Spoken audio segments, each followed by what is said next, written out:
What's up, dirt bike enthusiasts? It's Colton Udall here. Welcome to the YouTube channel. Check out this Stark Varg. I bought this Stark Varg used. It was the only bike in the stable for the Baja 500. So I brought the electric bike down to Mexico. What a crazy guy.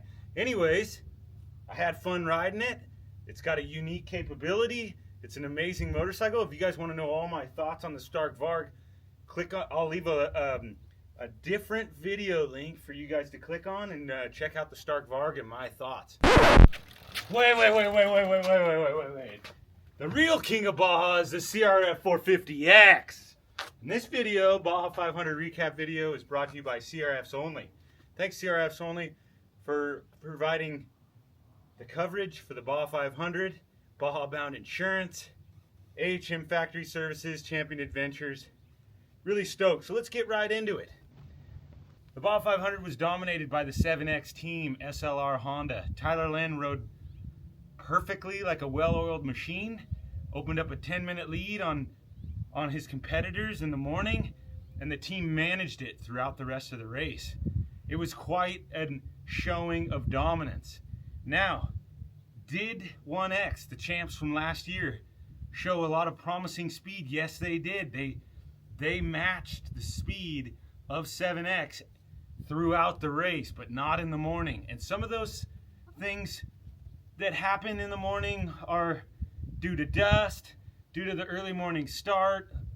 Just, it's hard to find that pace, and I think Tyler Land really found the pace. He never had to manage any dust, and he just walked away from his competitors in the morning, and that was the win for them. So they managed it perfectly. They changed 2 different tire changes, so 3 tires in the Baja 500. I think all you competitors, you guys should take note of that. That's a strategy Johnny Campbell's been using for years, since I was basically involved in the race team. Motocross tires in the 739 should really only be pushed about 200 miles, so let that little tidbit of information sink in for you. If you're going wide open speeds, 200 miles on a MX tire or a 739 or something where you're going, again, wide open, the tires wear out pretty quick. So good job to SLR for managing the race, Tyler Lynn for being extremely fast in Baja and the man to beat, his teammate riding perfectly. I got nothing to say but kudos. You managed the race really well, and you only allowed the gap to get down to about 9 minutes, sometimes only after a tire change, and it's hard to manage that little time split. Again, the 1X boys, the champs from last year, Hero Racing, Arturo, Kieran, and Shane, good job to you guys, but there was 3 of you, and you raced 2 guys, and 2 guys beat you, so you still got more work to do when it comes to that, along with the 15X guys. They had a problem early on that set them quite a ways back, but that's just learning. I thought they were going to actually be a little bit faster because Damon Woolslayer is absolutely shredding lately at National Hare and Hounds, and they won the Silver State 300. So congrats to those guys, and then congrats to finishing, because I think you went back to 4th overall at one point. So, but that rounded out the pro class basically. 3 entries. What the heck? 3 entries. That's probably an example of how SCORE treats the competitors, I think. You might have something else to say, but I'm not excited to go race SCORE. So, anyways, in Class 21, more than 3 competitors, like 7 or 8 guys. And Class 21 is called Limited Pro. And the question I have for you guys is, what is limited? You're racing the 450 class. In my opinion, you're just limited knowledge. So you have your work cut out. I don't think it should be a professional class, because if you were acting professional and racing professional and running a team professionally, you would be in the pro class. So that's what you're really limited. I think you guys that are racing those pro limited bikes can be better at your strategy, at your ridership, at your pre-run ability, at your bike performance and your testing capabilities. You need to really become students of the sport. It's all laid out there in an example, and you can also find knowledge in myself or San Diego Powerhouse and other guys that have been down in Mexico for a long time And I literally offer those services. So Class 21 guys, get it together. I saw some mechanical failures and just things that do happen in Mexico, but if you want to have solid results and you want to be closer than an hour away from Tyler Len and Carter Klein, you're going to need to step up and do those things that I said. 40 class.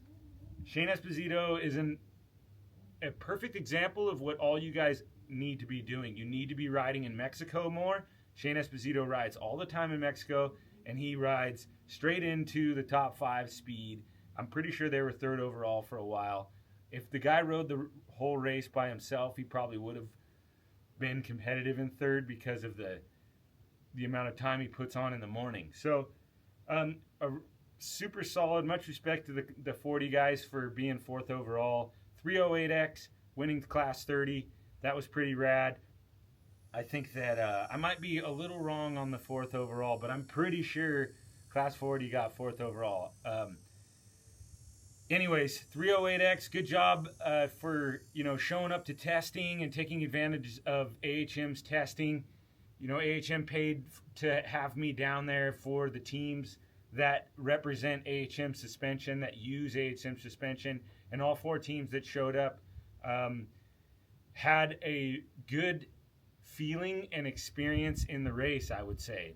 And if you're watching this and you are someone who took advantage of the testing with AHM in the past, I would be stoked if you left a comment and said something about Brandon, because not necessarily Brandon, but the whole service that Brandon and I started back at the Baja 400 almost 2 years ago now. And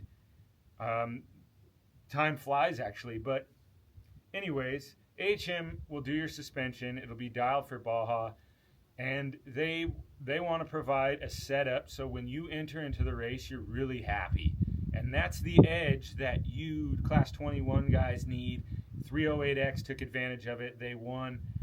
Some Class 21 guys did take advantage of the testing. They just had, unfortunately, a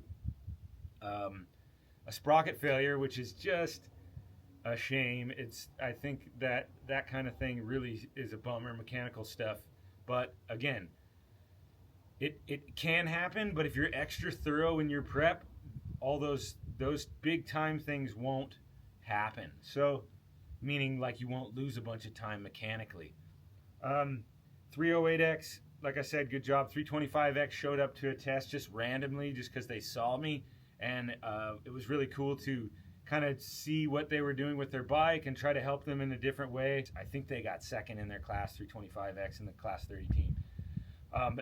Straight to Ironman. Larry Cerna, dude. Larry Cerna won the 2nd race in a row. He won San Felipe, and I didn't do a recap, so good job, Larry.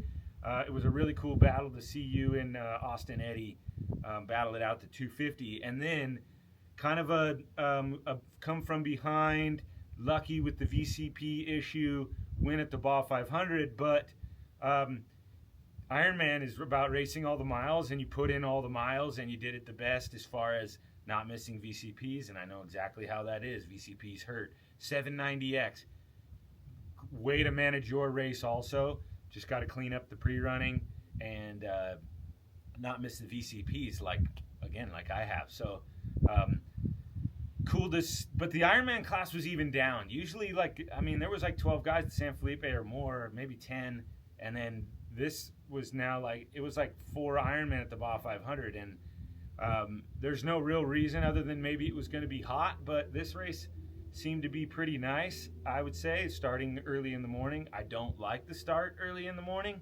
I think that, motorcycles need to start and race at the beginning with first light. It always works itself out a lot better. But it is what it is. Score's making changes for trucks, and trucks keep making mistakes. Motorcycle guys seem to be the easier child in the room, if you ask me. But getting to the end of the Baja recap video is really cool to see just everyone kind of put together a solid effort. And I really want to thank all the people that contributed to the live coverage, the videos. You guys don't know how awesome you did for Champ ADV and all other channels. I think this this kind of like showing of everybody is important for the sport, and I would like to have more help as far as people on the sidelines kind of continuing doing what they're doing, and I can sell more sponsors and then eventually get people and contributors paid for what they do, because I know how you guys feel if you are a contributor, taking a film and then making sure it's the right time and then getting it posted on social media and making sure you tag everyone is really difficult. But you teams, Norman Motorsports, SLR, Hero, basically all the 21 teams, if you guys get video footage of your pits, you need to be displaying that on your social media and tagging. If you don't like me, don't tag Champion ADV, whatever. At least tag Score. Score is asked to have that, and I think it will be better for the sport. Now, Champion ADV obviously is happy to have your posting. I'm not doing this for just the sweat off my back. I think it's really good for the sport, and that's the real goal, is just to build the sport. And here's a little idea for you. What about in the class 22 Open Pro bike? Let's see how tough you guys are. I always challenge them. Back in 21, I challenged Mark Samuels and Justin Morgan to a 2-on-2 race at the Baja 1000. Whether they saw it, they didn't take the bait. They stacked their team with 4 guys. So 4 guys racing against 2 guys was what it was. But at the Baja 400, you need to be training for the 1,000 anyways. So train through the summer, doing a lot of miles, and Ironman the Baja 400. If you pro guys are in, I'm in too. I will race you. I will train, and I will race all 400 miles at the Baja 400. I'll race 3 classes: Pro, Ironman, and Class 30. This idea, it is all pros in Class 22 get their own motorcycle, pre-run all 400 miles, Ironman the Baja 400, Arturo's 1X, Shane Logan gets a different number, Kieran gets 11X or a different number. I'll be using 5X if you guys are up for the challenge. But what we'll do is we'll qualify, and qualifying will have a different, we'll have to have support from Score. But this idea, bullet points. Everyone races all 400 miles in the pro class. You guys all train to be better at the Baja 1000. You're more prepared at the Baja 1000. You are manlier at the Baja 1000 because you already know you did 400 miles at the Baja 400. Yes, it costs more, but we need to work with Score. If we're going to stack the entries, if we're going to make Score's entries go up, they need to work with us or work with the pro guys to get the entries a little bit more down. Can we get a breakdown of what the cost is on an entry? Because a race, a 500-mile race here in Las Vegas, you know, the Best in the Desert, Vegas to Reno, just came out with their entry fees, and it is substantially lower than Score's. I believe $1,295 or $1,400 to race 500 miles. Why is Score more expensive? Can we get a breakdown? Someone tell us what the breakdown is of those fees when it comes to $3,000. Let's get more entries up. The whole entry side will be better for the motorcycle sport. There'll be more professionals. And I truly believe all of the guys in the pro class, if you challenge yourself to 400 miles, you're going to learn new things about yourself, and we will not get caught by the trophy trucks. And I believe you can stack at least 12 to 16 guys in the pro class. If we put together a solid effort, maybe everyone throws an extra $1,000 into the pro purse that's racing, put money on your own back, see how tough you are. This is, again, just an idea. Baja 400, it's something that I want to do. It would be really rad, but I'm a little old and dilapidated. So I'm counting on Dr. Dave Sales. I'm going to get some stem cell, get some knee replenishment, and I might come out swinging at the Baja 400.